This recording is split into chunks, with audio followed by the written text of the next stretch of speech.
Hello everyone, welcome back to my channel. And ఇప్పుడైతే మేము ఊరికి వెళ్తున్నాము. బాబుకి సమ్మర్ హాలిడేస్ ఇచ్చేసారు కదా, సో అందుకనేసి ఊరికి వెళ్తున్నాం అనమాట. యాక్చువల్గా ఈ సమ్మర్లో ఈ ఎండకైతే మార్నింగ్ లేకపోతే ఏదైనా నైట్ టైంలో అలా బయలుదేరితే చాలా కూల్గా ఉంటుంది. బట్ మేమైతే ఆఫ్టర్నూన్ అలా బయలుదేరి వెళ్ళాము, కొంచెం పని ఉండడం వల్ల. సో 3 to 3:30 అసలు ఆ ఎండకి అసలు చాలా చిరాకు అనిపించింది జర్నీ కూడా. అండ్ డైరెక్ట్ బస్సు అయితే దొరికింది, అంటే ఇక్కడి నుంచి ఊరికి. బట్ అది మేము 3:30కి అలా ఎక్కాం కాబట్టి యాక్చువల్గా 9:30కి అంతా రీచ్ అయిపోవాలి. బట్ కొన్ని రీజన్స్ వల్ల, అంటే మదనపల్లి దగ్గర అయితే ఏదో కొంచెం మీటింగ్ అనేసి కొంచెం బస్సు వేరే రూట్లో వెళ్ళిందనమాట అక్కడ. అండ్ వేరే వాళ్ళ బస్సు బ్రేక్ డౌన్ అయిపోయిందనమాట. మళ్ళీ ఆ బస్సులో జనాలు ఇక్కడికి దీంట్లోకి షిఫ్ట్ అవ్వడము, తర్వాత అలా జరిగిందనమాట. అలా కొంచెం లేట్ అయిపోయింది. తర్వాత ఇంకా జస్ట్ 5 minutes మా మేము దిగేదానికి దిగేస్తామన్నమాట. సో అక్కడికి వచ్చిన తర్వాత వాళ్ళు ఫుడ్ ఆపేశారు. ఇంకా మేమేం చేస్తాము, ఇంకా లేట్ అవుతుందనేసి బస్సులో అక్కడ దిగేసి అక్కడి నుంచి 1/2 kilometer అలా నడుచుకొని వెళ్ళామన్నమాట. ఆ మొబ్బులో 10:30 ఆ టైంలో. మళ్ళీ ఎట్లా అటువంటి కప్పరా పైన కూర్చో. అంటే వేరే వాళ్ళు కొంచెం తోడున్నారు కాబట్టి కొంచెం ధైర్యంగా వెళ్ళాము. లేకపోతే కొంచెం భయం అయితే వేసేది, కొంచెం చీకటిగా అలా అనిపించింది. అండ్ అక్కడికి వెళ్ళిన తర్వాత ఆటోస్ అయితే ఒక్కటి లేవు. ఒక 10 to 15 minutes అలా వెయిట్ చేసాము. తర్వాత ఒక ఆటో వచ్చింది. తర్వాత ఆటో ఎక్కి ఇంటి దగ్గరకు వచ్చామన్నమాట. సో ఇంకా ఆటో దగ్గరికి మా నాన్న వచ్చాడు. ఒక చేతిలో బ్యాగ్, ఇంకొక చేతిలో వాడిని ఎత్తుకొని ఇంటికి వెళ్తున్నాడు. అండ్ ఇంటికి వెళ్ళిన తర్వాత ఫ్రెష్ అప్ అయిపోయి 11 o'clockకి అలా తిన్నాము. వాడికి తినిపించి ఇంకా అప్పుడు ఆ నైట్లో కూడా ఆ 11కి వాడు ఉయ్యాలు కట్టాలి అనేసి ఏడుస్తుంటే ఇంకా మా నాన్న ఉయ్యాలు కట్టించాడు. సో ఫుల్గా కొంచెంసేపు ఉయ్యాలు ఊగాడు.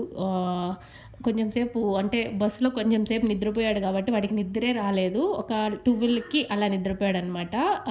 మేము కూడా ఇంకా కొంచెం సేపు మాట్లాడుకొని మేము కూడా పడుకునేసరికి 12 అలా అయిపోయింది. సో ఫుల్ టైర్డ్ అయిపోయింది. 12 తర్వాత అందరము నిద్రపోయాము. సో వీడైతే ఇంకా ఉయ్యాలను ఫుల్ ఎంజాయ్ చేస్తున్నాడు అనమాట. సో ఇంకెప్పుడు కానీ మార్నింగ్ టైంలో జర్నీ చేయకూడదు అనిపించింది. సో ఈ ఇయర్ అయితే నాకు చాలా ఎండలు అనిపించాయి. అండ్ ఊర్లు అంటే బెంగళూరుతో పోలిస్తే ఇంకా మన సైడ్ అంటే ఆంధ్ర సైడ్ అయితే ఫుల్ ఎండలు ఉంటాయి కదా, రాయలసీమ సైడు. సో ఇక్కడికి వచ్చిన తర్వాత ఫుల్ వేడి అలా అనిపించింది. అండ్ మార్నింగ్ అయితే లేచేసాము, మళ్ళీ ఉయ్యాలైతే ఎక్కేశాడు. అండ్ బయటకు వచ్చి మా అమ్మ వాళ్ళ చెట్లు అంటే మల్లెపూల చెట్టు అయితే చాలా బాగా పువ్వులు అయితే పూసిందనమాట. సో నాకైతే చాలా బాగా బయటికి అలా గార్డెన్ అంటే ఆ చెట్టు దగ్గరికి రాగానే గేట్ దగ్గరికి సో మల్లెపూల స్మెల్ అయితే చాలా బాగా వచ్చింది. సో వెళ్ళి చూస్తే పువ్వులు అయితే చాలా బాగా పూసాయి. ఇంకా అలా కొంచెం సేపు అలా రిలాక్స్ అయ్యామన్నమాట. అంటే బయట అలా అక్కడ తిరుగుతూ నేను మా అబ్బాయి ఇక్కడ కొంచెం సేపు అలా వాకింగ్ చేసామన్నమాట. పువ్వులు అవన్నీ చూసుకుంటూ. అండ్ ఇదైతే అవిసి చెట్టు అంటారు కదా ఆ చెట్టు. సో ఇదైతే అప్పుడు పెట్టినప్పుడు చాలా చిన్నవిగా ఉండేవి, ఇప్పుడైతే పెద్ద పెద్ద మానులాగా అయిపోయాయి. సో ఈ చెట్లో ఈ ఆకుల్ని అండ్ ఈ కాయల్ని కూరలాగా చేసుకుని తింటారంట. సో నేనైతే ఎప్పుడు తినలేదు, చేసుకుని తింటారని మాత్రమే తెలుసు. ఎండ ఎక్కువగా ఉన్నప్పుడు పక్కన చెట్లు ఎక్కువ వాడిపోతాయి అనేసి నీడ కోసమని ఆ చెట్లు అక్కడ నాటారంట. అండ్ సంపంగి చెట్టు కూడా ఉంది. సో బట్ ఎక్కువ పూలు అయితే పోయలేదు, జస్ట్ ఇప్పుడే మొగ్గలు అలా వేస్తున్నాయి అనమాట. సో ఇంకా మా వాడైతే ఇంకా వాటర్ పట్టింటారు కదా పైపు, సో ఇంకా వాటర్ వస్తున్నాయేమో దాంతో ఆడుకుంటూ ఉన్నాడు.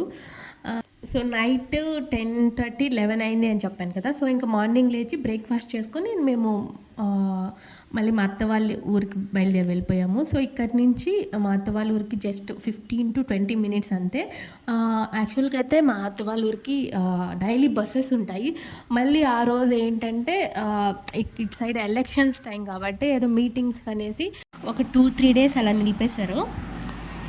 అండ్ మేము వెళ్ళినప్పుడైతే ఆటో కూడా దొరకలేదు. ఆటోస్ కూడా ఉంటాయి. సో ఇంకా లగేజ్ కొంచెం ఎక్కువగా ఉండడం వల్ల ఆటో మాట్లాడుకొని వెళ్ళిపోయామన్నమాట. ఆటో మాట్లాడుకుంటే 100 rupees అనమాట. బస్సులో వెళ్తే జస్ట్ 20 rupeesలో వెళ్ళిపోతాము. సో ఇంకా తప్పదు కాబట్టి అలా వెళ్ళిపోయామన్నమాట. అండ్ ఇప్పుడైతే ఇంకా మల్లెపూలు పూసాయి అని చెప్పాను కదా, సో మల్లెపూలు కోసుకుందాము అనేసి ఇక్కడికొచ్చాను. అండ్ ఇవి తెలుసు కదా, వీటిని మొరం అంటారు. పూలల్లో వేసుకొని కట్టుకుంటే అసలు ఆ స్మెల్ అయితే చాలా బాగుంటుందన్నమాట. ఈ ఈ ఆకుల్ని వేసి కట్టుకుంటే మార్నింగ్ లేచి ఇంకా నిద్రమోహంతోనే అలా వెళ్ళాను చూడ్డానికి అన్నీ. సో ఇంకా మల్లెపూలు బాగా పూసాయి కాబట్టి ఇంకా దాన్ని చాలా ఇయర్స్ అవుతుంది పెట్టుకొని కూడా, అంటే 1 ఇయర్ పైన అవుతుంది మల్లెపూలు చూసి అండ్ పెట్టుకొని కూడా. సో అందుకనేసి ఇలా కుట్టుకొని పెట్టుకుందాం అనేసి పీక్కుంటున్నాను. అండ్ ఈ సమ్మర్ అంటేనే మనకి బాగా గుర్తొచ్చే మల్లెపూలు అండ్ మామిడికాయలు బాగా వస్తాయి కదా.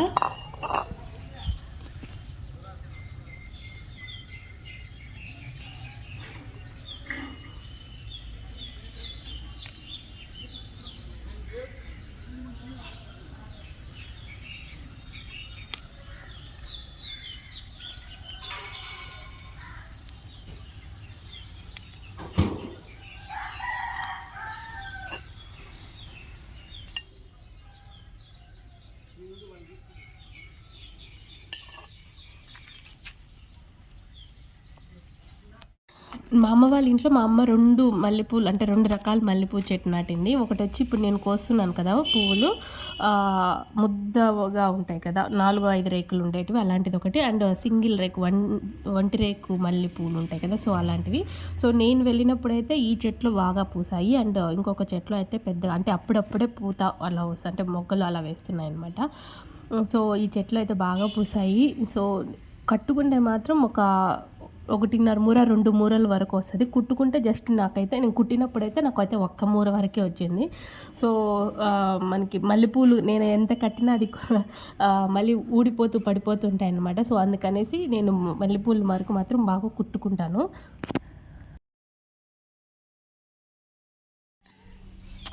సో గోల్డెన్ పూలు అయితే వచ్చేసాయి. మల్లెపూలు పెట్టుకుంటే సూపర్గా ఉంటుంది.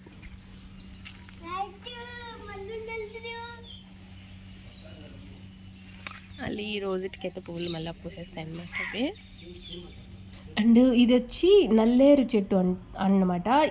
ఈ చెట్టుతో కొంచెం చట్నీ, ఊరగాయలు కూడా చేస్తారు. సో ఇవి కొంచెం పుల్లగూర అంటారు కదా, దాంట్లో వేస్తే చాలా టేస్ట్ ఉంటుంది అనమాట ఆ కాయలు. అండ్ ఇది నేను చెప్పాను కదా అవిసె చెట్లు నాటారనేసి. సో ఆ కాయలు చూడండి, చూడ్డానికి అయితే దూరం నుంచి మునక్కాయలాగా అనిపిస్తున్నాయి.